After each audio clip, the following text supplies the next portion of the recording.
योग्य हमको बना तेरी सेवा में,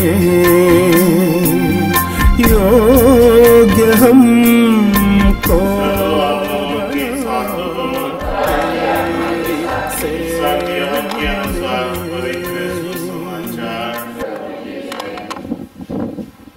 संत यूहन्ना अध्याय 20 वचन 19 से 23 तक।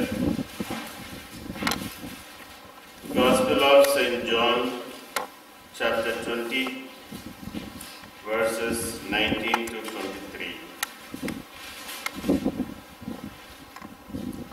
उसी दिन अर्थात सप्ताह के प्रथम दिन संध्या समय जब शिष्य यहूदियों के भय से द्वार बंद किए एकत्र थे, यीशु उनके बीच आकर खड़े हो गए। उन्होंने शिष्यों से कहा, तुम्हें शांति मिले। और इसके बाद उन्हें अपने हाथ और अपने बगल दिखाए। प्रभु को देखकर शिष्य आनंदित हो उठे। यीशु ने उनसे फिर कहा, तुम्हें शांति मिले। पिता ने जैसे मुझे भेजा है, मैं वैसे ही तुम्हें भेजता हूं। यह कहने के बाद यीशु ने उन पर फूंक कर कहा, पवित्र आत्मा को ग्रहण करो। तुम जिन लोगों के पाप क्षमा करोगे, वे अपने पापों से मुक्त हो जाएंगे, और जिन लोगों के पाप नहीं क्षमा करोगे, वे अपने पापों से बंधे रहेंगे। प्रभु का पवित्र सुसमाचार है।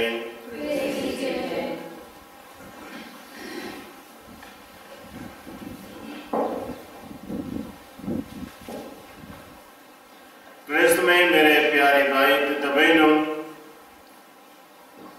आज माता कलीसिया के लिए सबसे बड़ा पर्व है। क्यों? क्योंकि आज के दिन पवित्र आत्मा प्रेरितों पर उतरता है, और आज के दिन माता कलीसिया का जन्म दिवस होती है। और इसी दिन ईश्वरीय जीवन प्रेरितों के जीवन में परिपूर्ण मात्रा में उंडेल दिया जाता है, और इसलिए माता कलीसिया आनंद मनाती है, क्योंकि माता कलीसिया के लिए पवित्र आत्मा जो सांत्वना दाता है, परामर्श दाता है, और हर कार्य में साथ रहकर मदद करने वाला पवित्र आत्मा उन्हें प्राप्त हुआ है। और इसलिए आनंद मनाने का दिन है, खुशी मनाने के दिन है। प्रभु यीशु क्रिस्त का मुक्ति कार्य का फल, the fruit of the redemption is the Holy Spirit of God। माता कलीसिया के लिए, चर्च के लिए वो सुंदर दिन की हम याद करते हैं, और आज हम सबों को भी वही पवित्र आत्मा का विशेष कृपा और आशीष प्राप्त होने वाली है। इस पवित्र आत्मा के आगमन के बारे में प्रभु यीशु ने पहले से ही प्रेरितों को संकेत किया था, जो हम पढ़ते हैं यूहन्ना के सुसमाचार अध्याय 14-16 में। यूहन्ना के सुसमाचार अध्याय 14 वचन 16 में यीशु ने हमें पहले से बता दिया था, मैं पिता से प्रार्थना करूंगा, यस, और वह तुम्हें एक दूसरा सहायक प्रदान करेगा जो सदा तुम्हारे साथ रहेगा। तो अंतिम भोजन के समय प्रभु यीशु अपने प्रेरितों को पहले से सचेत कर देते हैं। वचन के मेरे बात दोहराइए, मैं पिता से प्रार्थना करूंगा, और वह तुम्हें एक दूसरा सहायक प्रदान करेगा जो सदा तुम्हारे साथ रहेगा। तो यीशु का मुक्ति कार्य का फल प्रभु यीशु क्रूस में मरने के बाद मध्यस्थ बनकर जब स्वर्ग में पिता से प्रार्थना करते हैं, पवित्र आत्मा सबों को प्राप्त होती है। जैसे मैंने कहा, पवित्र आत्मा प्रेरितों पर उतरने से उनके लिए परामर्शदाता बन जाता है, उनके लिए लीडर बन जाता है और उनके पक्ष में बात करने के लिए, निवेदन करने के लिए हमेशा तैयार रहता है। और यीशु कहते हैं, वह पवित्र आत्मा सदा तुम्हारे साथ रहेगा अंत तक। और यह पवित्र आत्मा सिर्फ प्रेरितों पर उंडेल दिया गया है, नॉट ऑन द वर्ल्ड। सभी लोगों के ऊपर नहीं, सिर्फ प्रेरितों के ऊपर दिया गया है। क्यों? क्योंकि प्रेरित चुने हुए लोग थे। और वही पवित्र आत्मा जब चुने हुए प्रेरितों पर उतरता है तो वह पवित्र आत्मा प्रेरितों के लिए पवित्रता का कारण बन जाता है और वह पवित्र आत्मा आनंद का विषय बन जाता है। और जो व्यक्ति पवित्र आत्मा से परिपूरित है वह पवित्रता में जीवन जीता है और हमेशा खुश रहता है, क्योंकि वह हमेशा आत्मा की सहारा अपने जीवन में अनुभव करता है। और हम देखते हैं प्रेरितों के जीवन में यह किस प्रकार असर करता है। जब पवित्र आत्मा प्रेरितों पर उतरता है, उनके जीवन में जो भय था बंद कमरे में रहने का, बाहर दुनिया में जाने के लिए वे डरपोक थे, मगर जब पवित्र आत्मा उन पर उतरता है, बंद कमरा छोड़कर वे बाहर जाने के लिए तैयार हो जाते हैं। और जब पवित्र आत्मा उनमें आ जाता है, उनके जीवन में जो विश्वास और मजबूत हो जाता है और पवित्र आत्मा की सामर्थ्य उनके जीवन में देखकर वे आश्चर्यचकित हो जाते हैं और उनके दिल में प्रभु यीशु की प्यार और गहराई से उमड़ आता है। और पवित्र आत्मा उनके जीवन में आने से ना वे अत्याचार से डरते हैं, ना बीमारी से डरते हैं, ना आतंक से डरते हैं, मृत्यु तक उन्हें रोक नहीं सकता है। इस प्रकार की सामर्थ्य और शक्ति पवित्र आत्मा आने से वे लोग अपने जीवन में अनुभव करते हैं। ना केवल प्रेरितों के जीवन में यह, मगर क्रिस्तीय लोगों के साथ भी किस प्रकार की प्रभाव। शिष्य लोग प्रभु यीशु के समय में हम देखते हैं वे हमेशा लड़ाई करते हैं आपस में, कहते हुए हम में से बड़ा कौन है, और वे हमेशा तितर बितर रहते हैं यीशु के जाने के बाद। मगर पवित्र आत्मा आने से क्रिस्तीय समुदाय एक मन और एक हृदय होकर प्रार्थना में जुट जाती है। पवित्र आत्मा लोगों को एकता में बांध कर रखने वाला एक महान शक्ति है। यदि पवित्र आत्मा क्रिस्तीय समुदाय में रहता है, वे प्यार के सूत्र में बंध जाते हैं, क्योंकि उसके पहले यीशु जाने के बाद ना उनके जीवन में कोई परामर्शदाता है, ना कोई लीडर है, मगर पवित्र आत्मा आने से उन्हें सहायक मिल जाता है, मार्गदर्शन करने वाला उन्हें मिल जाता है। इसलिए क्रिस्तीय समुदाय पवित्र आत्मा को ग्रहण करने के बाद उनमें नई उत्सुकता आती है, एंथुसियाज्म, नया इनिशिएटिव यानी नया कार्य करने के लिए प्रेरणा और आत्मविश्वास। इस प्रकार वे एकता में बांधकर कार्य करने के लिए शुरुआत करते हैं। आगे चलकर हम देखेंगे प्रेरित चरित्र अध्याय 2:45 में। प्रेरित चरित्र जो बोलो, प्रेरित चरित्र अध्याय 2:45।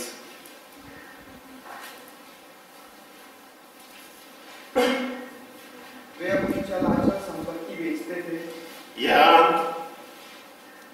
और उसकी हर कीमत पे एक जरूरत के अनुसार सब में बांटते थे। ये बहुत सुंदर वचन, इसको मेरे बाद बोलिए। वे अपनी चल अचल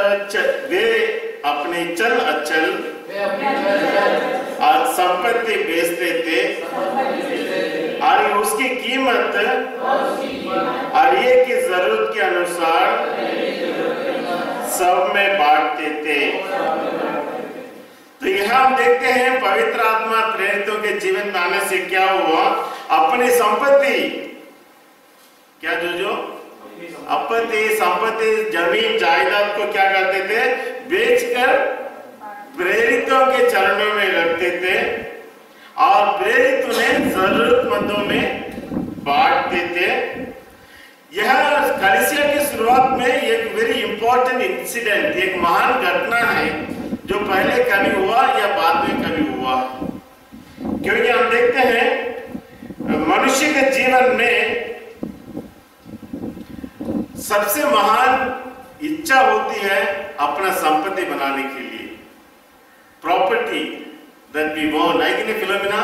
अपनी संपत्ति, अपनी जायदाद, अपना घर, वी वॉन्ट इट, और हमें बहुत गर्व लगता है, गमन लगता है कि I am owner of so much property. और अपनी संपत्ति से बड़ी आसानी से कोई विदा नहीं होते हैं, अपनी संपत्ति को अपने दिल में छाती से लगाकर बैठते हैं, छोड़ना नहीं चाहते हैं। तो यहां हम देखते हैं जब पवित्र आत्मा प्रेरितों पर, शिष्यों पर उतरता है, धर्म का या पवित्र आत्मा का असर, जो इंसान अपना सब कुछ अपना समझ के किसे छोड़ना नहीं चाहता है, पवित्र आत्मा आने से उसे भी देने के लिए तैयार हो जाता है। The great liberty they experience, पवित्र आत्मा आने से अपने संपत्ति जायदाद उनके लिए जो इतने प्यारे होते हैं उसे भी छोड़ने के लिए तैयार हो जाते हैं। इसका मतलब है जब हमारे दिल में पवित्र आत्मा है, जब हम अपने धर्म के लिए, सच्चाई के लिए हम अपना जान निछावर कर देते हैं, तो अपने धर्म के सामने या ईश्वर के सामने दूसरा कोई चीज महत्व नहीं रखता है। और जिस व्यक्ति के जीवन में धर्म या पवित्र आत्मा क्रियाशील नहीं है, वे अपनी संपत्ति को ऐसे बांध कर रखेंगे, इतना आसानी से बाहर छोड़ेंगे नहीं। यह बताया गया है प्रेरितगण, शिष्यगण अपनी संपत्ति को बेच देते और प्रेरितों के चरणों में रख देते। और कलीसिया की जवाबदारी है, किसकी जवाबदारी? गरीबों को देखभाल करना। कलीसिया की जवाबदारी है किसकी देखभाल करना? गरीबों को देखभाल करना। और ये देखभाल करने के लिए कौन मदद करता है कलीसिया को? लोग जिसके पास संपत्ति है, धनवान है कि नहीं आशीष, वे लोग कलीसिया को देते हैं और कलीसिया क्या करती है? जरूरतमंदों में बांटती है। और लोग तभी देने लगेंगे जब उनके दिल में, जीवन में पवित्र आत्मा क्रियाशील है। और यदि पवित्र आत्मा क्रियाशील नहीं है, कोई अपनी संपत्ति इतनी आसानी से छोड़ता नहीं है कि नहीं विजय? ईश्वरीय ऐसे एक ताकत है जो हमारे दिल में रहता है और प्रेरित करता है गरीबों को मदद करने के लिए। पवित्र आत्मा ऐसी एक शक्ति है, जरूरतमंदों को मदद करने के लिए हमें प्रेरणा देता है। और जो व्यक्ति में पवित्र आत्मा नहीं, वो दानशील नहीं बन सकता है, गरीबों को मदद करने वाला नहीं बन सकता है। So this is an important event. कलीसिया के जीवन में ऐसे पहली बार ऐसा हुआ, लोग बेचकर अपने संपत्ति को प्रेरितों के चरणों में रखते हैं और प्रेरितगण जरूरतमंदों में बांटते हैं।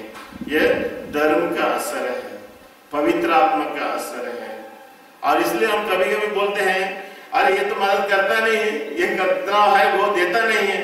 कभी नहीं देगा जब तक उसके दिल में, जीवन में पवित्र आत्मा क्रियाशील नहीं है। क्योंकि मनुष्य स्वभाव से, by nature, man wants to hold, अपना सब कुछ अपना रखना चाहता है।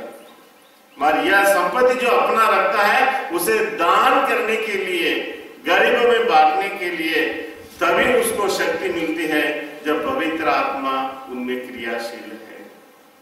इसलिए हमें ऐसे लोगों के लिए प्रार्थना करना है। When we pray, जब पवित्र आत्मा उनमें प्रवेश करता है तो वह उदारता से एक दूसरों के लिए दान देने के लिए तैयार होते हैं। नहीं तो हम जीवन भर होते रहेंगे, वो हमें मदद नहीं करता है, उसके पास इतना है, इसके पास इतना है, और उनके लिए हमें प्रार्थना करना है पवित्र आत्मा आने के लिए। आगे हम चलकर बढ़ते हैं प्रेरित चरित्र अध्याय 2:1 में। प्रेरित चरित्र अध्याय 2:1 में, जब पेंटेकोस्ट स्थान पर इकट्ठे थे। यह सभी शिष्य एकत्र थे एक ही स्थान पर, तो और नहीं एक स्थान में इकट्ठे थे, यही बताने के लिए जो बिखरे हुए शिष्य लोग प्रार्थना में बंध जाने से उनमें एकता आ जाती है। बिखरे हुए शिष्य जो आपस में मेलताल नहीं है, जब पवित्र आत्मा के आगमन के लिए इंतजार करते हैं प्रार्थना में, वो उन्हें एक साथ बांध के रखता है। So there is unity. अलग अलग लोगों में जब विभाजन है, एक दूसरों के विचार पड़ता नहीं है, मगर जब हम पवित्र आत्मा के नाम से एकत्र होते हैं, हमारे बीच में जो भेदभाव है वह दूर हो जाता है। आपस में एक दूसरों को प्यार करने लगते हैं। और इसलिए हमारे बीच में भी बहुत से अलग अलग इंटरेस्ट है, अलग अलग विचारधारा है, अलग अलग भावनाएं हैं, फिर भी यह हमें एक दूसरों से अलग नहीं करना है, मगर हमें ईश्वर के नाम से एक साथ आने की जरूरत है। जैसे शिष्य एक साथ एक जगह पर इकट्ठे हुए थे। और वचन 2 में हम पढ़ेंगे, 2:1-2 तो अचानक आंधी जैसी आवाज आकाश से सुनाई पड़ी, और आंधी जैसे आवाज सुनाई पड़ी। आंधी क्या होता है? हवा, तूफान। मगर वहां तूफान नहीं आया। तूफान आने से जो आवाज आती है वो आवाज बंद कमरे में शिष्यों को सुनाई पड़ा। और जब वे बंद कमरे में इतनी बड़ी आवाज सुनाई देती है, वे शिष्य लोग प्रार्थना में रहने वाला कि वे पवित्र आत्मा के इंतजार किए करते थे, क्योंकि यीशु ने कह दिया था पवित्र आत्मा प्राप्त करने के लिए तुम्हें यरूशलेम में ऊपर के कमरे में प्रार्थना करते रहो।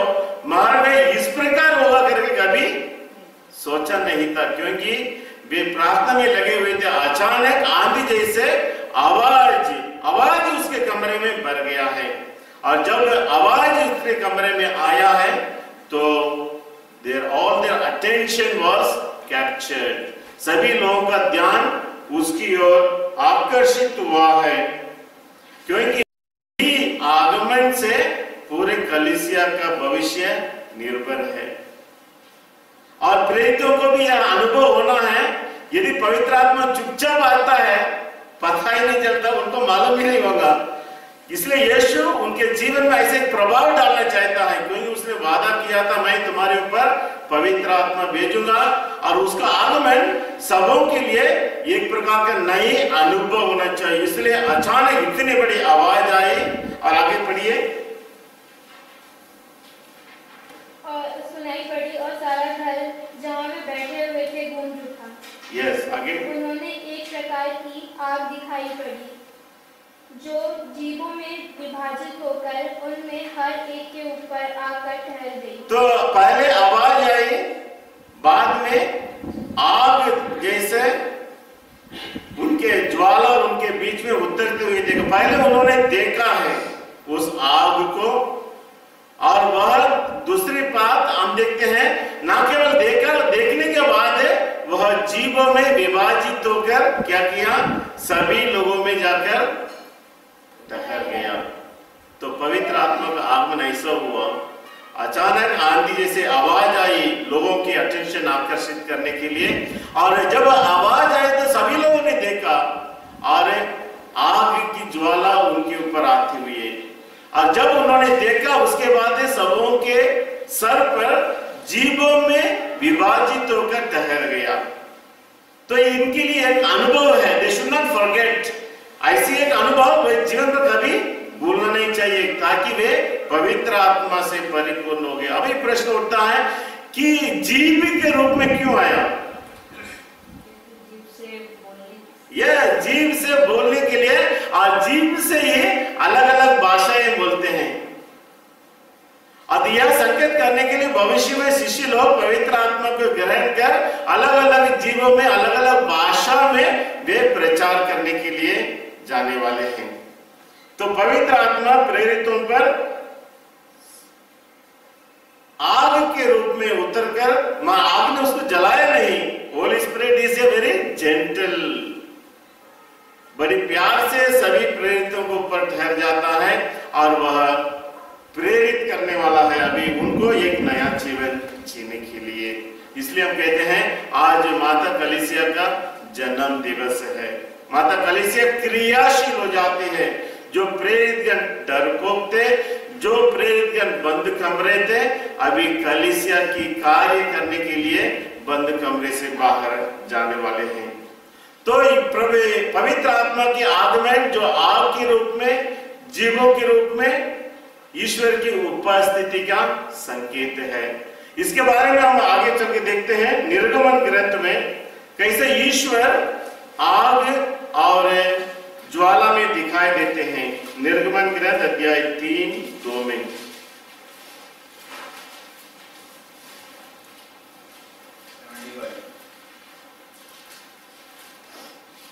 निर्गमन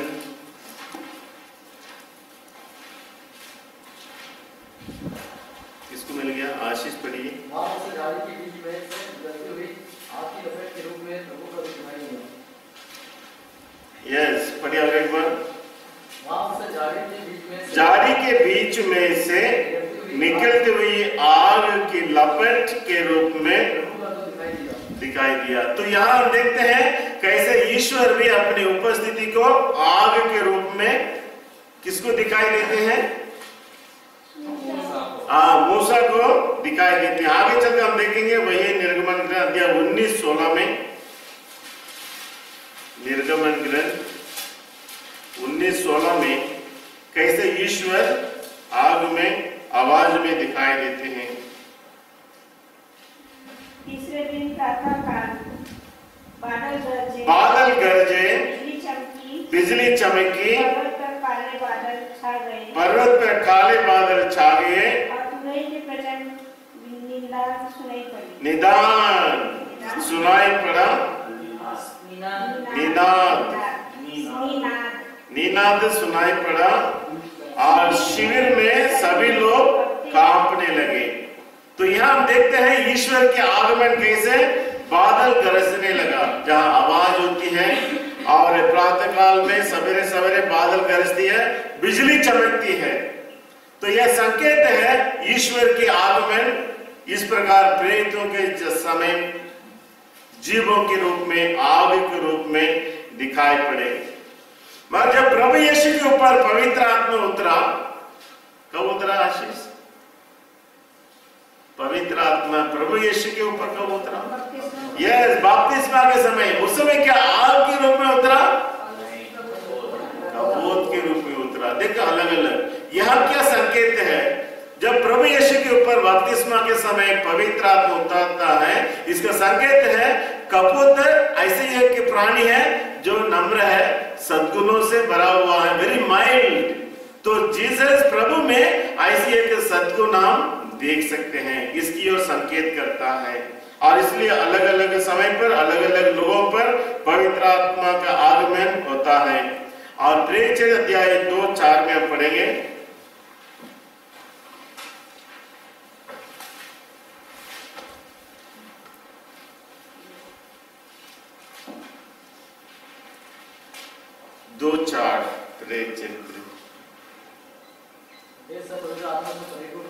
वे सब पवित्र आत्मा से परिपूर्ण हो गए और पवित्र आत्मा द्वारा प्रकार के अनुसार भिन्न-भिन्न भाषा बोलने लगे। यस, आगे पढ़िए। पृथ्वी भर के सब राष्ट्रों से आए हुए धर्मी यहूदी उस समय में रहते थे। ओके, अभी हम देखते हैं वे सब पवित्र आत्मा से परिपूर्ण हो गए। परिपूर्ण हो गए। सुसमाचार में हम पढ़ते हैं माता मरियम कृपा से परिपूर्ण है। और जब हम यहाँ कहता है प्रेरितगण पवित्र आत्मा से परिपूर्ण हो गए, यानी उनका पूरा शरीर, आत्मा, हर अंग पवित्र आत्मा की प्रभाव में कब्जे में आ गया है। ऐसा कोई जगह नहीं जहां पवित्र आत्मा क्रियाशील ना हो। और जब इस प्रकार entirely they were influenced by the Holi Spirit, हर एक अंग पवित्र आत्मा से परिपूर्ण हो गया है और वे अलग अलग भाषाएं बोलने लगे। अलग अलग भाषाएं बोलने लगे क्योंकि वे सब गलीली थे। अलग अलग देश के, अलग अलग राष्ट्र के कैसे भाषा बोलने लगे, क्योंकि उन्होंने इस भाषा को कभी सीखे नहीं थे। तो यह क्लियर संकेत है एक जबरदस्त चमत्कार प्रेरितों के जीवन में। इतने जबरदस्त चमत्कार लोग देखकर बोलते हैं क्या ये बोलने वाले सब गलीली नहीं है? इतनी अच्छे स्पष्ट शब्दों में अच्छी भाषा, वेरी पॉलिश्ड लैंग्वेज, इतनी अच्छी भाषा कैसे बोल रहे हैं? तो यह प्रेरितों के लिए स्वयं एक अनुभव है पवित्र आत्मा का। अलग अलग भाषाएं बोलने लगते हैं और ना केवल प्रेरित स्वयं प्रभावित हुए और सुनने वाले हर एक व्यक्ति प्रभावित हो जाते हैं जब वे अपने अपने भाषा में बोलते हैं। और यह चमत्कार और भी मजबूत है और भयानक बन जाता है जब वे बोलने वाले सब गलीली हैं और अनपढ़ है। जब गलीली कहते हैं ये क्या, ये सब बोलने वाला गलीली नहीं है? गलीली के मतलब साधारण मच्छी पकड़ने वाले, रफ एंड टफ।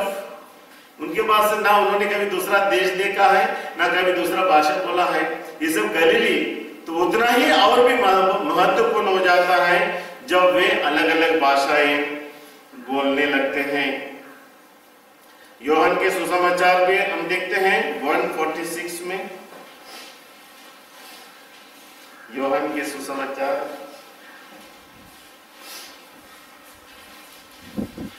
146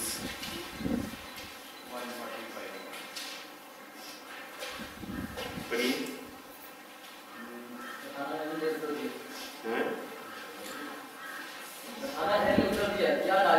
कौन उत्तर दिया?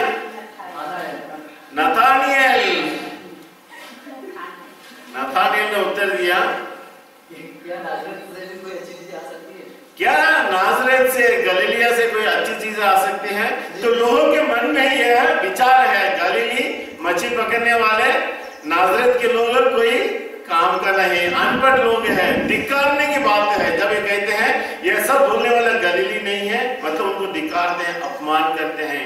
ये साधारण गांव में रहने वाले इतनी अच्छी भाषा बोलने के लिए कहां से? इसे नथानिएल भी यही कहता है क्या गलीली से कोई अच्छी बातें आ सकती हैं? और इस प्रकार जब वह अपने कमजोरी को लोग देखते हैं, ईश्वर उनके जीवन में वो उतना ही महान चमत्कार भाषा बोलने के अधिकार देकर उन्हें अचंभे में डाल देता है। अनपढ़ लोग, अज्ञानी लोग अलग अलग भाषा, अच्छी भाषा बोलते हैं। इसलिए संत पौलुस हमें बताते हैं 1 कोरिन्थी 1:27, 1 कोरिन्थी 1:27,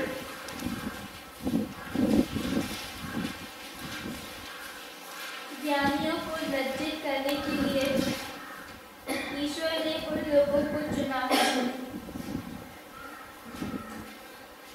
1:27 बोलिए। ज्ञानियों को लज्जित करने के लिए ईश्वर ने उन लोगों को चुना है जो दुनिया की दृष्टि में मूर्ख है।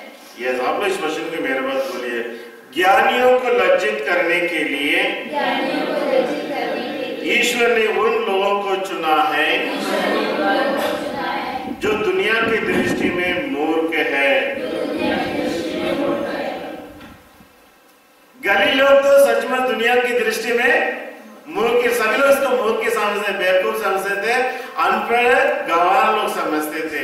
तो ईश्वर ऐसे लोगों को चुनता है और दुनिया की दृष्टि में उन्हें महान बनाता है। जब उनके जीवन में पवित्र आत्मा कार्य करने लगता है वे महान बनते हैं। तो ईश्वर के कार्य के लिए, ईश्वर के राज्य के लिए कार्य करने के लिए दुनिया में बहुत से लोग हैं, मगर ईश्वर चाहता है जो नम्र है, जो अपने आप को छोटा करता समझता है, ईश्वर उन्हें महान बनाता है। मगर लोगों की दृष्टि में अच्छा प्रवक्ता है, बहुत सुंदर बोलता है, जब वो बोलता है वेरी कन्विंसिंग वे डायलेक्टिक, विजय, कोई लोग बहुत कन्विंसिंग रूप में बातें कर सकते हैं, समझा सकते हैं, बहुत अच्छा बोलता है, बहुत अच्छा समझाता है, मगर ये सब कहां जाता है? दिमाग में। मगर संत पोप स्वामी जो मर गया, योहन पौलुस द्वितीय, वो कहते हैं इंसान कितना भी प्रभावशाली क्यों ना हो, कितना भी बुद्धिमान क्यों ना हो, उनकी बात विचार कितना भी कन्विंसिंग भी क्यों ना हो, यदि उसके दिल में जीवन में पवित्र आत्मा नहीं है, वह शब्द इंसान के दिल में प्रवेश नहीं कर सकता और उसके जीवन में परिवर्तन नहीं ला सकता है। इसलिए कितना भी कन्विंसिंगली लोग, दुनिया के लोग क्यों ना बोले, उनके बोली में यदि पवित्र आत्मा नहीं है, वह हमारे दिल में प्रवेश नहीं कर सकता है। और जब तक दिल में वचन प्रवेश नहीं कर सकता, इंसान बदल नहीं सकता है। और इसलिए अनपढ़ गवार लोग पवित्र आत्मा से, दुनिया के ज्ञान से नहीं, पवित्र आत्मा के ज्ञान से बढ़कर बातें करते हैं और सबों के दिल को हिला देते हैं। और इसलिए संत पौलुस हमें बताते हैं, ज्ञानियों को लज्जित करने के लिए मूर्ख लोगों को ईश्वर चुनते हैं और उनके जीवन में चमत्कार लाते हैं। और जब ये लोग, मूर्ख लोग, पवित्र आत्मा से बढ़कर प्रवचन देते हैं, ईश्वर के वचन की घोषणा करते हैं, सभी लोग ईश्वर के वचन से प्रभावित हो जाते। इसलिए कहते हैं ये बोलने वाले सब गलीली नहीं हैं। तो इसका असर क्या हुआ? त्योहार के बाद जब लोग अलग अलग अपने अपने देशों में गए, they all became missionaries। क्या बन गए हैं? यीशु के बारे में, क्योंकि अलग अलग जितना भी देश के नाम आपने पढ़ा, अनिला, बहुत अच्छी अच्छी जगह उच्चारण करने के लिए भी कठिन था। तो जहां जितने भी लोग सुने, वे अपने गांव में, देश में गए, वहां यीशु के बारे में प्रचार करने लगे। और बाद में जब प्रेरितगण यरूशलेम शहर छोड़कर अलग अलग देशों में जाते हैं, they have already prepared the way. Yeshu की वचन की घोषणा के लिए उन्होंने रास्ता तैयारी कर दिया है। इसलिए हम देखते हैं कलीसिया की शुरुआत में कैसे प्रेरितगण अलग अलग जगहों पर जाकर ईश्वर के राज्य की स्थापना को बड़ी सरलता से कर सकते हैं। क्यों? क्योंकि उनमें भाषा थी, क्योंकि उनमें पवित्र आत्मा के सामर्थ्य था। आजकल भी मिशनरी लोग हैं, अनिल, है कि नहीं? बहुत से लोग एक देश में तो बाहर दूसरे देश जाते हैं, है कि नहीं? मगर ऐसे मिशनरी लोगों के लिए क्या भाषा का वरदान मिलता है? नहीं मिलता। आजकल परिश्रम करो, 1 साल, 2 साल, 3 साल भाषा सीखो, फिर तुम मिशनरी काम में आगे बढ़ो। इसका मतलब क्या है? इसका मतलब यही है कि ईश्वर ने चमत्कार करना बंद कर दिया। सुबह हम सबों को परिश्रम करना है। कलीसिया की शुरुआत में यह आवश्यकता, चमत्कार करके ईश्वर के राज्य की स्थापना करने के लिए। अभी सारे दुनिया में ईश्वर के राज्य की स्थापना होने के बाद अभी फैलाव कार्यक्रम में क्या करना है? भाषा को सीखना है। That's why we learn the language। कठिन परिश्रम करके हम सबों को ईश्वर के राज्य की कार्य में सहभागी होना है। और इसलिए मत बोलो आजकल क्यों चमत्कार क्यों नहीं होता है, यीशु ने बंद कर दिया। चमत्कार करना बंद कर दिया, तो अभी मेहनत करने के लिए बोलता है, बोलो। और इसलिए जब तक हम मेहनत नहीं करेंगे, हमारा पेट नहीं भरेगा। मेहनत नहीं करेंगे तो ईश्वर के राज्य की फैलाव नहीं होगा। So must work hard. हर एक व्यक्तियों में जैसे पेट भरने के लिए मेहनत करते हैं, वैसा ईश्वर के राज्य की स्थापना के लिए भी हमें क्या करना है? मेहनत करना है। इसलिए गलाती 4:6 में हम पढ़ेंगे। गलाती 4:6 में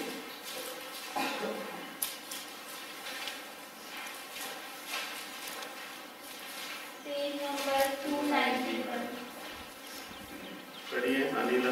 गलाती 4:6। आप लोग पुत्र ही हैं, इसका प्रमाण यह है कि ईश्वर ने हमारे हृदयों में अपने पुत्र का आत्मा भेजा है। यस, आप लोग सोचने के मेरे बात बोलिए, आप लोग पुत्र ही है। इसका प्रमाण यह है कि ईश्वर ने हमारे हृदयों में अपने पुत्र का आत्मा भेजा है, जो यह कहकर पुकारता है, अब्बा पिता। तो जब हम ईश्वर के बेटा बेटियां बन गए हैं, बपतिस्मा, ईश्वर ने हम सबों को बेटा बेटियां दत्तक, पुत्र पुत्रियां अपना लिया है। पुत्र पुत्रियां होने के नाते यीशु भी पुत्र है, और इसलिए यीशु के समान हम सबों को भी वह पवित्र आत्मा दिया गया है। और यदि हम सबों को पवित्र आत्मा दिया गया है तो हम सबों को क्या करना है? पवित्र आत्मा से बढ़कर ईश्वर के राज्य के लिए कार्य करना है। और जब हमने वो पवित्र आत्मा है, हम कह सकते हैं अब्बा पिता, क्योंकि उस जमाने में दास लोग, कौन सा लोग? जो दास है अपने मालिक को अब्बा पिता कहकर पुकार नहीं सकता है, क्योंकि वे दास है। मगर हम दासों का मनोभाव नहीं, हमको पुत्र का मनोभाव मिला है। हम सबों को पुत्र पुत्रियां बना दिया है, इसलिए हमें पवित्र आत्मा मिला है। और इसलिए जैसे यीशु अपने पिता को अब्बा पिता कहकर पुकारता है, वैसे हमारे एक व्यक्ति आइंदा दास नहीं है, पाप की अधीनता में नहीं है। यीशु ने हम सबों को मुक्ति दिलाया है, स्वतंत्र बनाया है। और स्वतंत्र बनने के नाते पवित्र आत्मा हमारे जीवन में संचालित, हमारे हृदयों में आने के नाते हम वही पवित्र आत्मा से यीशु के समान हमारे ईश्वर को अब्बा पिता कहकर पुकार सकते हैं। इसलिए हमें आइंदा दास नहीं, हम सब स्वतंत्र है। इसलिए हमें किसी भी पाप की अधीनता में, दासता में नहीं जीना है। स्वतंत्र किए हुए लोग पवित्रता में निष्पाप जीने के लिए हमें प्रयास करना है। आगे चलकर देखें पहला थिस्सलुनीकियों 5:19, पहला थिस्सलुनीकियों 5:19।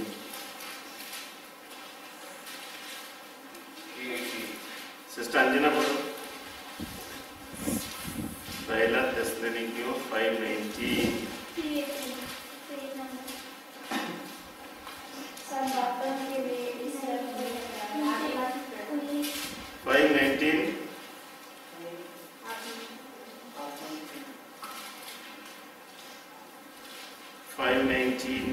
पहला थिस्सलुनीकियों। आत्मा की प्रेरणा का दमन नहीं करे। आत्मा की प्रेरणा को दमन नहीं करे। आप इस वचन की मेरे बात बोलिए। आत्मा की प्रेरणा को दमन नहीं करे। तो पहले हमने सुना कि हमारे एक व्यक्तियों में पवित्र आत्मा उंडेल दिया गया है, और जब पवित्र आत्मा हमारे एक व्यक्तियों के दिल में है, वो सुनते नहीं रहता है, क्या करता है? हमें निरंतर प्रेरित करते रहता है। क्या करता है? प्रेरित करते रहता है। तो पवित्र आत्मा की प्रेरणा को हमें दबाना नहीं चाहिए, बंद नहीं करना चाहिए। जैसे हमने शुरुआत में देखा, पवित्र आत्मा को किससे संकेत दिया है? आग से, है कि नहीं? पवित्र फायर, आग के रूप में आया। तो यदि हमारे घर में आग है, फिलोमिना, जब गैस वगैरह नहीं था उस समय हम आग कैसे बनाते थे? लकड़ी लगाकर। और यदि आप लकड़ी लगाकर चिकन रख के चले गए, पकते रहेंगे क्या? बुझ जाएगा। जब यदि आप उसको लगातार बारंबार उसको जरूरत लकड़ी चारों तरफ देते नहीं रहेंगे, थोड़ी देर जलकर क्या हो जाएगा? बुझ जाएगा। तो उसी प्रकार पवित्र आत्मा जो हमारे दिल में है, वो एक आग है। हमारा क्रिस्तीय जीवन द्वारा उसको निरंतर हमें लकड़ी सप्लाई करते रहना, तभी चलते रहेगा। वैसा पवित्र आत्मा हमारे हृदयों में प्रेरणादायक तभी बना रहेगा जब हम उस आग रूपी पवित्र आत्मा को हम निरंतर जलने के लिए क्या लकड़ी, जैसे लकड़ी देते हैं, वैसा पवित्र आत्मा को निरंतर हमारे जीवन में क्रियाशील होने के लिए उसे भी हमें जगा के रखना है। उसके लिए हमें चाहिए प्रार्थना, उसके लिए हमें चाहिए सुसमाचार, प्रवचन, प्रभु का वचन, प्रार्थना, अच्छे कार्य। जैसे लकड़ी लगाते रहने से ज्वाला जलती रहेगी, आग बना रहेगी, वैसा पवित्र आत्मा आशीष हमारे जीवन में आत्मा में क्रियाशील रहेगा जब हम उसको जरूरत चीजें लगातार सप्लाई करते रहेंगे। ईश्वर हमें अनेक प्रकार के वरदान देते हैं पवित्र आत्मा के द्वारा, है कि नहीं? पवित्र आत्मा का वरदान जो हमको मिला है वह अपने आप में नहीं फलेगी। अपने आप फलेंगे नहीं, वी मस्ट फीड। जैसे हम पौधे लगाने से लगातार पानी देते हैं, खाद देते हैं और सेवा करते रहते हैं, तभी वह बढ़ता। उसी प्रकार पवित्र आत्मा का वरदान जो हमें मिला है वह क्रियाशील होगा, हमारे जीवन में फलप्रद होगा जब हमें आवश्यक चीजें हम लगातार देते रहेंगे। इसलिए गोलो हमारे घरों में हमें प्रार्थना करने की जरूरत है, हमारे घरों में हमको बाइबल का वचन पढ़ने की जरूरत है, अच्छे कार्यों की जरूरत है। इसके अभाव में पवित्र आत्मा क्या हो जाएगा? बुझ जाएगा। जैसे आग बुझ जाएंगे, यदि आग को आप लकड़ी देते नहीं रहेंगे वो बुझ जाएगी ना। उसी प्रकार पवित्र आत्मा को जो आग जैसा हमारे जीवन को निरंतर ईश्वरीय जीवन में क्रियाशील बनाता है, उसे प्रज्वलित बनाए रखने के लिए हमें अच्छे कार्य, प्रार्थना करने की जरूरत है, संस्कार लेने की जरूरत है, वचन पढ़ने की जरूरत है। नहीं तो हम क्या हो जाएंगे? चूल्हा बुझ जाए तो क्या हो जाएगा? ठंडे हो जाएंगे। अरे आजकल प्रार्थना करने का मन ही नहीं करता फादर, वचन बाइबल खोलने के लिए हमको अच्छा नहीं लगता फादर। उसका मतलब है हमने पवित्र आत्मा को क्या कर दिया?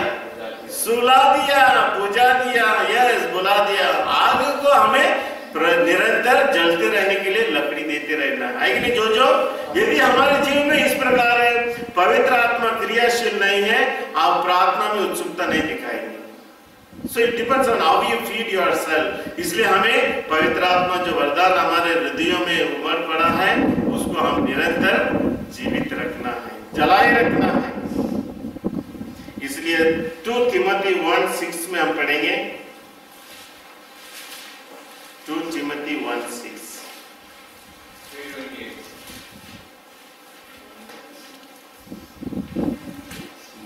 विजय पर 2 तिमोथी 1:6।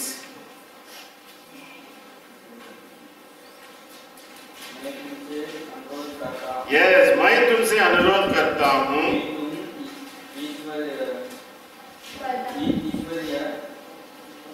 वरदान की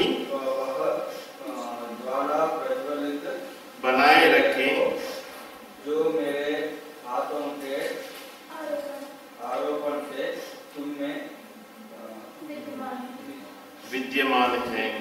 है। आप लोग इस वचन को मेरे पास बोलिए। मैं तुमसे अनुरोध करता हूँ कि तुम ईश्वरीय वरदान की वह ज्वाला प्रज्वलित बनाए रखो।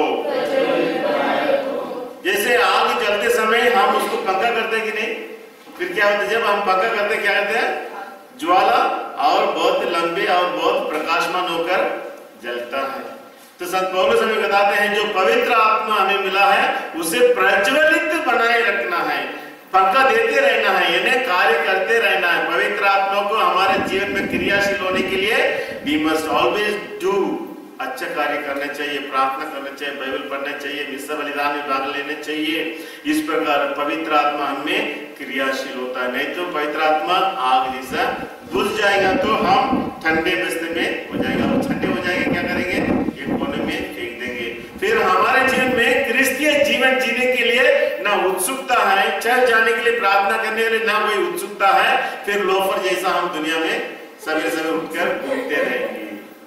जब जीने के लिए इच्छा ही नहीं है, पवित्र आत्मा अच्छा कार्य करने के लिए प्रार्थना उत्सुकता देता नहीं तो मिस्सा में नहीं आएंगे, लोफर जैसा सड़कों में, स्टेशन में, आइसक्रीम पार्लर में घूमते रहेंगे। तो इसलिए पवित्र आत्मा हम सबों को मिला है बोलो, और उसे प्रज्वलित बनाए रखना है, उसे जगा कर रखना है, और उसको आवश्यक सभी चीजें देने से मात्र हमें अच्छा क्रिस्तीय जीवन जी सकते हैं। और इसलिए योहन 14:23 में हम पढ़ेंगे। योहन 14:23 प्रोफाइल पर 14:23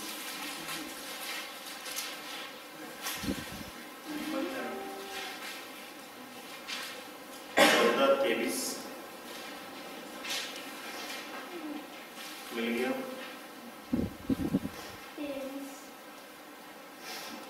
ईसा ने उससे उत्तर दिया, यदि कोई मुझे प्यार करेगा तो वह मेरी शिक्षा पर चलेगा। मेरी शिक्षा पर चलेगा, मेरा पिता उसे प्यार करेगा, मेरा पिता उसे प्यार करेगा, और हम उसके पास आकर उसमें निवास करेंगे। हम उसके पास आकर उसमें निवास करेंगे। हम मैंने पिता, पुत्र और पवित्र आत्मा। जो यीशु की आज्ञाओं का पालन कहता है हम उसके पास आएंगे और हम उसमें निवास करेंगे। और जब ईश्वर त्रिएक परमेश्वर हम में आकर निवास करता है फिर क्या हो जाएगा? Our minds will be enlightened, हमारे दिमाग के प्रकाशमान हो जाएगा और हम विशेष रूप से प्रभु की ओर प्यार में आकर्षित हो जाएंगे और जीवन में आने वाले हर ट्रायल परेशानियों को हम हिम्मत के साथ सामना कर सकेंगे और अपने हर कार्य में उत्सुकता हम दिखाएंगे। और यह होता है जब ईश्वर हमारे दिल में वास करता है, और तभी ईश्वर हमारे दिल में वास करेगा जब हम ईश्वर की आज्ञाओं का पालन करते हैं। इसलिए यीशु कहता है जो मेरे आज्ञाओं का पालन करता है वही मुझे सच्चा प्यार दिखाता है और हम उसके दिल में आएंगे और उसमें निवास करेंगे। This is the sign of God's presence in our life. हमारे दिल में जीवन में जब ईश्वर की उपस्थिति आती है इस प्रकार के अनुभव करेंगे। और भी बातें हैं जब ईश्वर की आत्मा हम में कार्य करता है हम कैसे पहचानेंगे? आशीष, ईश्वर की आत्मा आप में क्रियाशील है, आप कैसे पहचानेंगे? कैसे बोलो, कैसे पहचानेंगे? गलाती 5:22 में हमें बताया गया है हाउ वी विल नो, हमारा जीवन में पवित्र आत्मा है, कैसे पहचानेंगे? गलाती 5:22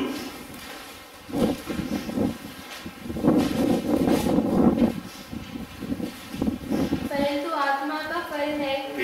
मुझे बोलिए 5:22 यस। परंतु आत्मा का फल है प्रेम, आनंद, शांति, सहनशीलता, मिलनसारी, दयालुता, ईमानदारी, सौम्यता और संयम। इनके विरुद्ध कोई विधि नहीं। तो आपके और मेरे जीवन में पवित्र आत्मा क्रियाशील है या नहीं इसे पता चलेगा जब हमारे जीवन में इन सभी सद्गुणों को हम देखेंगे। इसलिए आप बच्चों की मेरा बात बोलिए, पवित्र आत्मा का फल है प्रेम, आनंद, शांति, सहनशीलता, मिलनसारी, दयालुता, ईमानदारी, सौम्यता और संयम। कितना फल हमने देखा है? बोलो 7 है क्या? अल्विन कितना फल है? 9 फल है। इन सभी 9 फल हमारे जीवन में है तो समझ लीजिए यू आर कंप्लीटली पूर्ण रूप से पवित्र आत्मा से प्रेरित है।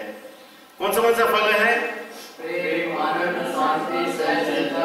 नहीं, पहला 3 आप बोलेंगे, बाद में आशीष बोलेगा 3। पहला 3 कौन बोले? प्रेम, आनंद, शांति। आशीष? सहनशीलता, मिलनसारी और दयालुता और ईमानदारी, सौम्यता और संयम। कितनी अच्छी बात है। आप पूछो अपने आप में, क्या मुझ में इन सभी सद्गुण हैं? क्या मुझ में प्रेम है, सहनशीलता है, क्या मैं एक आनंद है, मैं ये हैप्पी पर्सन? क्या मैं हमेशा दुखी रहता हूँ? दुखों की माता मुंह फुलाकर आ जाओ। क्या हो गया? दुखी माता, पूरा आकाश मेरे ऊपर गिर रहा है। दुखों की माता कोई हमेशा दुखी रहते हैं, दिन रात दुखी रहते हैं, दुखी की माता। इसलिए मदर ऑफ सारो देखे क्या? यीशु को अपने गोद में मरा हुआ शरीर यीशु रखी है गोद में, इस चीज पर मदर ऑफ सारोस। ऐसा बहुत से लोग दुखी रहते हैं, मैंने अपने जीवन में सब कुछ खो दिया है। नो, पवित्र आत्मा हमारे दिल में है, क्रियाशील है, we will be happy people.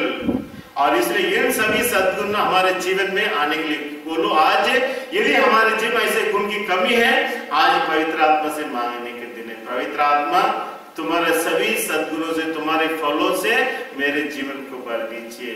मुझ में सहनशीलता की कमी है, मैं सहन नहीं कर पाती हूँ, मैं जल्दी गुस्सा हो जाती हूँ, मुझे सहन करने के लिए मुझे शक्ति दीजिए। हमेशा दुखी रहता हूँ, मुझे आनंद दीजिए। मैं एक दूसरों से प्यार से रह नहीं सकता, मुझे प्यार करने के लिए वरदान दीजिए। ऐसा पवित्र आत्मा से हमें मांगना है। और जब हम वरदान मांगते हैं और ईश्वर हमें वरदान देता है और उसे बनाए रखने के लिए भी हमें निरंतर चेष्टा करें। एक बार भगवान ने हमें वरदान दिया और उसे लेकर रख दिया, आप चुपचाप रहेंगे तो क्या हो जाएगा, वो सड़ जाएंगे, कोई काम करने नहीं। We must work on that. और इसलिए पवित्र आत्मा के फलों से हमारा जीवन भरे रहना चाहिए। पवित्र आत्मा के बिना कोई क्रिस्टियन नहीं हो सकता है कि नहीं? Without the Holi spirit no one can be a Christian. वही क्रिस्टियन होता है जो पवित्र आत्मा से परिपूरित है। इसलिए ये वचन संत पौलुस कहते हैं, हम सबों को दत्तक पुत्र पुत्रियां बना दिया है और हम सबों के दिल में पवित्र आत्मा दिया है। इसलिए we are children of God. हम ईश्वर के प्यारे बेटा और बेटियां हैं और ईश्वर को हम अब्बा पिता कहकर पुकार सकते हैं। लेकिन जो ये आगे चलकर हम देखेंगे 2 तिमोथी 1:7। 2 तिमोथी 1:7। 2 तिमोथी 1:7।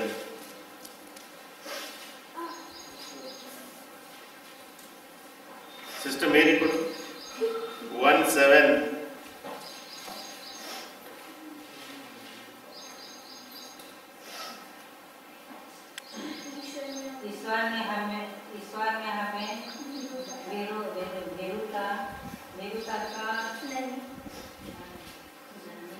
ईश्वर ने हमें वीरता का नहीं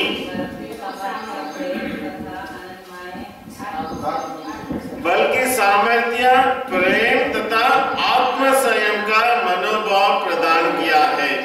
मेरी सिस्टर, मेरी वीरता का मतलब क्या है? वीर मीन्स आप डरपोक है, कुत्ता से डरती है, बिच्छी से डरती है, अंधकार से डरती है। संत पौलुस बोलते हैं, किससे बोलते हैं? तिमोथी से बोलते हैं, Timothy was a very frightened man, डरपोक था। और इसलिए संत पौलुस उसका शिष्य तिमोथी से कहते हैं, हमें आत्मा नहीं मगर सामर्थ्य का आत्मा मिला है और इसलिए हमें किसी से डरने की जरूरत नहीं। We have the spirit of courage. पवित्र आत्मा डरपोक का आत्मा नहीं मगर साहस का आत्मा है, वीरता का आत्मा नहीं मगर शक्ति का आत्मा है। और यदि ईश्वर हम सबों को ऐसी सामर्थ्यवान आत्मा दिया है तो हम अपने जीवन के हर दुखों को, हर अत्याचार को, हर मुसीबतों को हिम्मत के साथ सामना करना चाहिए। और इसलिए जब हमारे जीवन में दुख आ जाता है, परेशानी आ जाता है, हमें निराश और दुखी होने की जरूरत नहीं। We must feel happy and confident. आत्मविश्वास के साथ, धैर्य के साथ आगे बढ़ना है, क्योंकि हमारे एक व्यक्तियों के दिल में कौन सी आत्मा है अनिला? पवित्र आत्मा, सामर्थ्य का आत्मा है, डर का आत्मा नहीं है कि नहीं? बोलो, अब डरते हो? किसी से डरने की जरूरत नहीं। अत्याचार से ना डरना है, या भूख से डरना है, या भय से डरना है। सामर्थ्य का आत्मा हमें हिम्मत देता है आगे बढ़ने के लिए। मत्ती 24:41 में हम पढ़ेंगे। मत्ती 24:41।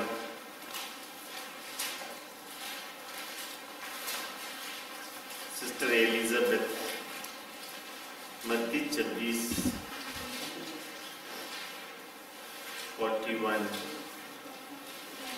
सिस्टर एलिजाबेथ पढ़ेंगे 24:41।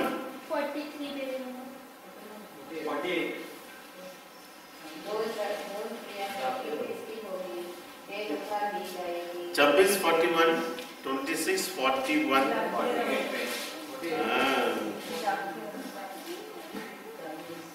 जागते रहो, प्रार्थना करो। 26:41, 26:41 मत्ती। जागते रहो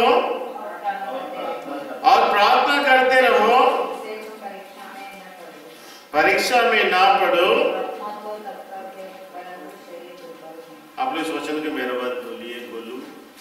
जागते रहो और प्रार्थना करते रहो जिससे तुम परीक्षा में ना पड़ो। आत्मा तो तत्पर है परंतु शरीर दुर्बल है। बी अवेक, क्योंकि तुम्हारे जीवन में बहुत से समस्याएं दुख आने वाला है, इसलिए जागते रहो। और जब ऐसे जीवन में दुख और तकलीफ आता है हमें क्या करना चाहिए? ईश्वर की सहारा लेना है। इसलिए इसे कहते हैं तुम्हारे जीवन में जरूर मुसीबतें आएंगी, परेशानी आएंगी, तकलीफ आएंगे, मगर निराश होने की जरूरत नहीं, मगर प्रार्थना करो। प्रार्थना करो means take the help of God, ईश्वर की सहायता मांगो। और जब हम ईश्वर की सहायता मांगने के लिए जाते हैं तो ईश्वर उन सभी स्थिति को सामना करने के लिए, पार करने के लिए हमें मदद करता है। और आगे चलकर बताता है आत्मा तो तत्पर है मगर शरीर कमजोर है। हमेशा ईश्वर की आत्मा हमें अच्छे कार्य करने के लिए, प्रार्थना करने के लिए और दुख संकट में ईश्वर के सहारा लेने के लिए हमें प्रेरित करता है, मगर शरीर जो हमारा कमजोर है वो हमें पवित्र आत्मा से वंचित करता है, दूर रखता है। ये क्योंकि पवित्र आत्मा और शरीर दोनों क्या है आशीष? एक दूसरों की विरोधी, कभी भूलना नहीं। शरीर और आत्मा एक दूसरों के विरोधी है। हमेशा आत्मा कहता है प्रार्थना करना चाहिए, मगर शरीर बोलता है अरे अच्छा खाना खा के थोड़ा सा कर लेंगे, अच्छा नहीं लग रहा बोले। तो शरीर हमारा हमेशा कमजोरी है, थोड़ा टीवी के सामने बैठ जाएंगे, थोड़ा मनोरंजन कर लेंगे, आत्मा बोलता है आज प्रार्थना है। पर आत्मा हमेशा हमें ईश्वर की ओर ध्यान आकर्षित करता है, मगर शरीर हमेशा विद्रोह करता है। ईश्वर की आत्मा दुख तकलीफ सहन करने के लिए तैयार रहता है, मगर मनुष्य का शरीर हमेशा कमजोर है, दुख दर्द से हमेशा पीछे हटता है। और इसलिए हमें आत्मा से प्रेरित होकर चलने के लिए हमें प्रयास करना है। गलाती 5:17 में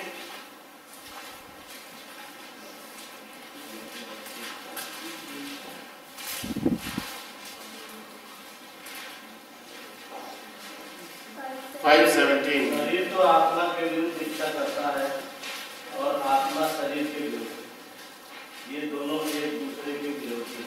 दोनों एक दूसरों के विरोधी है। आप लोग रफाएल पढ़िए और एक बार। शरीर तो आत्मा के विरुद्ध इच्छा करता है। आप लोग सब बोलिए उनके पीछे। शरीर तो आत्मा के विरुद्ध इच्छा करता है। एक साथ शुरू से बोलिए, एक साथ बोलिए। शरीर तो आत्मा के विरुद्ध इच्छा करता है। शरीर तो आत्मा के विरुद्ध इच्छा करता है और आत्मा शरीर के विरुद्ध, और शरीर के विरुद्ध। ये दोनों एक दूसरे के विरोधी है। ये दोनों एक दूसरों के विरोधी है। इसलिए आप जो चाहते हैं वही नहीं कर पाते हैं। Yes enough. तो हमेशा एक दूसरों के बीच में लड़ाई होते रहती है, और यदि हम शरीर की इच्छाओं को हमेशा तृप्त करने के लिए प्रयास करेंगे वह हानिकारक है। ना केवल हमारे शरीर के लिए हानिकारक है, वह हमें ईश्वर के राज्य से भी बंद रखता है। जो शारीरिक इच्छाओं को हमेशा पूरा करते रहेगा और आत्मा की प्रेरणा को अनदेखा करेगा, वो ईश्वर के राज्य के लिए क्या नहीं है? योग्य नहीं है। और इसलिए हमें शरीर की इच्छाओं को दमन करना है। और इसलिए पवित्र आत्मा का फल है, कितना फल है बोलो? 9 फलों को हमारे जीवन में प्रोत्साहित करना चाहिए। उसमें बढ़ने के लिए हमें प्रार्थना और मेहनत करना चाहिए। रोमी 8:5 में पढ़ेंगे। रोमी 8:5।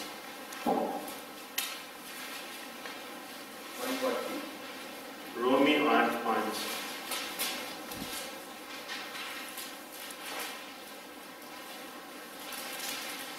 कितना पेज नंबर? 240।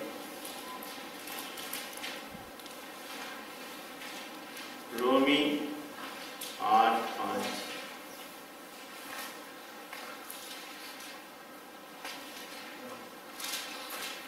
रोमी 8:5 पढ़िए।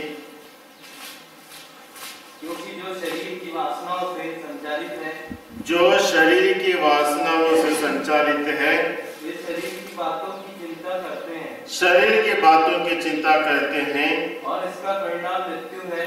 और इसका परिणाम मृत्यु है।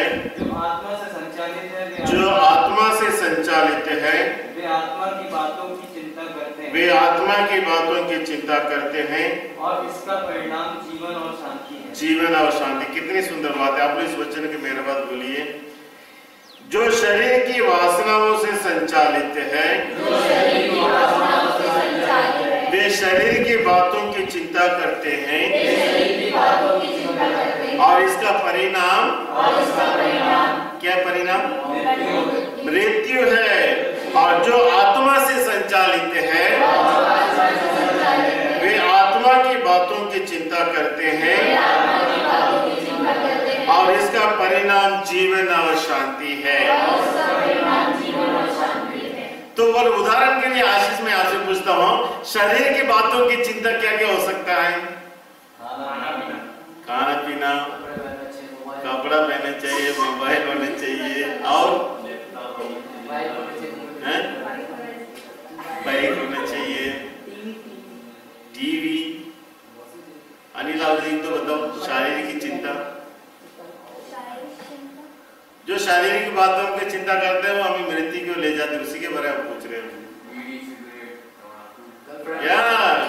दारू, बीड़ी, सिगरेट, मेकअप और ये सब शारीरिक की बातों की चिंता है। आत्मा की चिंता के बारे में एक तो बोलो। आत्मा की चिंता क्या हो सकता है फिलोमिना?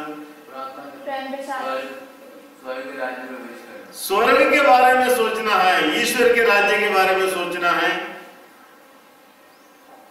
आत्मा के बारे में सोचना है, पवित्र आत्मा के फलों के बारे में सोचना भी है, जो हमने 9 फल देखा है उसके बारे में सोचना है। और तो अच्छा क्रिस्तीय जीवन जीने के लिए मैं कैसे प्रयास कर रहा हूं? क्या मेरे घर में रोज प्रार्थना होती है? जो मेरे घर में क्या प्रभु का वचन होती है? ये सब आत्मा संबंधी बातें हैं। तो आप दिल से ईमानदारी से जवाब दीजिए, किस में ज्यादा बुद्धिमान है? आत्मा के विषय में आप बुद्धिमान है या बिकम वेरी वाइज? दुनिया की चीजों में आप बुद्धिमान है? वो सब काम कर सकता है। बुद्धिमान आप किस बात में बुद्धिमान है आशीष? ईश्वर संबंधी बातों में या दुनिया संबंधी बातों में? ज्यादा चतुराई हम किस में दिखाते हैं? दुनिया की चीजों में या ईश्वर संबंधी बातों में, आत्मा संबंधी बात में? You are a wise man किस बात पर? दुनिया की चीजों में या आत्मा की बातों में? जो आप किस में ज्यादा चतुराई दिखाते हो? लोगों को कैसे ठगाते हो? ज्यादा चतुराई मैंने उसको उल्लू बना दिया। एक छोटी सी बात बताता हूँ। एक आदमी बंबई गया। कहाँ गया? बंबई गया। गांव वाला गया। गांव वाला बंबई गया और बड़े बड़े बिल्डिंग रहते हैं उधर, हैं? और वो गिनने लगा कितना मंजिले करके, 1 2 3 4 5 ऐसे गिनते समय एक शहर वाला ने देख लिया उसको, अरे ये तो गिनती कर रहा है। एक पकड़े हाथ पकड़ लिया। बोलो तुम कितना गिनती किया? मैंने बोला मैंने 25 गिनती किया। 25 मंजिल, 25 के लिए 2 2 करके 50 रुपए दे दो।